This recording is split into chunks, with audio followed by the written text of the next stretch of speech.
All right, so today is Monday, another beautiful Monday, and usually what I do on Mondays is an explainer video about the freight broker business or small business ownership topic. And I'll take that topic and I'll drill down on it for about 10 to 17 minutes, making sure that we cover different aspects of the topic so that you understand. Now, we're still going to do explainer videos, but we're going to change some things a bit. On Mondays, we won't be doing explainer videos. We're going to do now what I refer to as Brandon's Quick Tip Mondays. We're going to give you a quick tip on Monday that you can use in your business immediately. For example, Monday is here. Now I want you to be able to take this tip and apply it in your business today. So we're going to start out on Brandon's Quick Tip Mondays, episode number 1. We're going to start out with the rate confirmation. Now, of course, the rate confirmation is your contract between you and the carrier. You've already gotten your rate quote between you and the shipper squared away. So, for example, let's say you bid $1,000 on the load and the shipper said, okay, that's cool. That's a price that we're going to accept. I'll send you over the signed rate quote. So they send you over the signed rate quote for $1,000. Now you have to take that load and sell it to a carrier for cheaper than $1,000 for you to make a profit. So let's just say you've set it up properly and you're making $300 on the load. You're sending a rate confirmation to your carrier in the amount of $700. Now, of course, the rate confirmation will have the price that you and the carrier has agreed to. So let's just say you've agreed to $700. So you're going to make sure that that $700 is on your rate confirmation and your carrier has signed it. Now you have a contract with your carrier.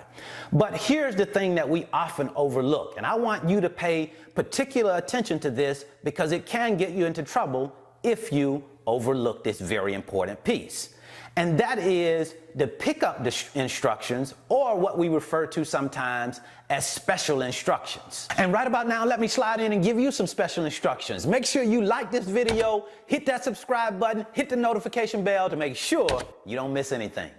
Thank you very much. Now let's get back to the business. Let me give you an example. You see, I move refrigerated freight. So what I am going to have on my special instructions will be different than what someone has on flatbed special instructions, if special instructions happen to come with that load.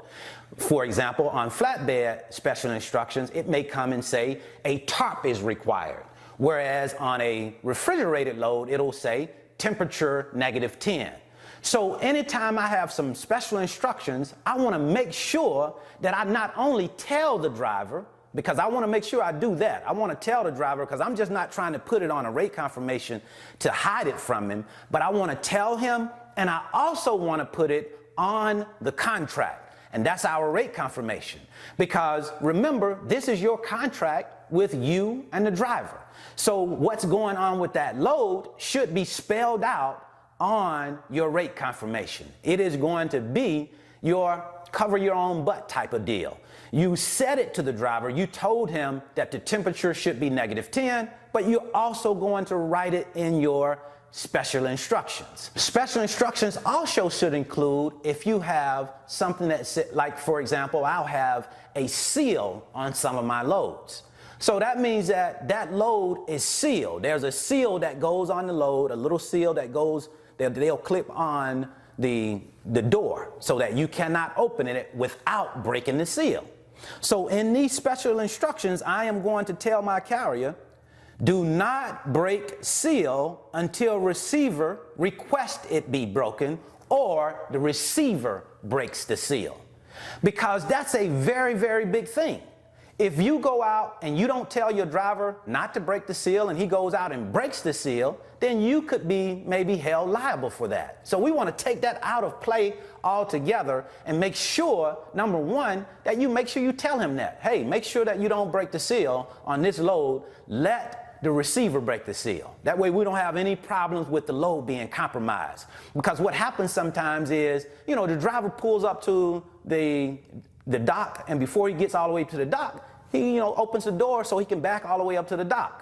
Well, sometimes receivers may say, oh, okay, we didn't break the seal, we didn't see the seal broken, so this load has been compromised. Now, that driver possibly has to take that load all the way back to the pickup station, if they will accept it. So you can get yourself in a whole lot of trouble by not relaying information properly. Yes, we want to put it on the rate confirmation, absolutely. But we also want to tell our driver. But putting it on the rate confirmation basically is going to cover your own butt, because you're putting it in the special instructions, your driver is signing it, so he's aware of it. So if it doesn't happen, you've told him it's in the special instructions, and if it doesn't happen, then it's not on you, it's on your driver. Now, we don't want to make it on anybody. It's not about pointing a finger. We want the load to pick up successfully and deliver successfully. That's why it's very, very important that you talk to your driver, not just put it in the rate confirmation. Sometimes people just put information in the rate confirmation, but they don't talk to the driver. And yes, he's supposed to read the rate confirmation, but the whole idea is to get this load dropped and picked up successfully. Hey, so that's what I wanted to share with you today. Hope this information has been helpful. If you want to learn more about the freight broker business, want to see exactly how it works before you take the plunge, I've left a link in the description for you to sign up for my free 5-video series titled How the Load Movement Process Works. Also, if you're just starting your freight broker business and you don't quite know what to say to shippers when you're giving them a call, check out my free video titled, What Do I Say to Shippers? Until the next time, see you at the top, because the bottom is much too crowded.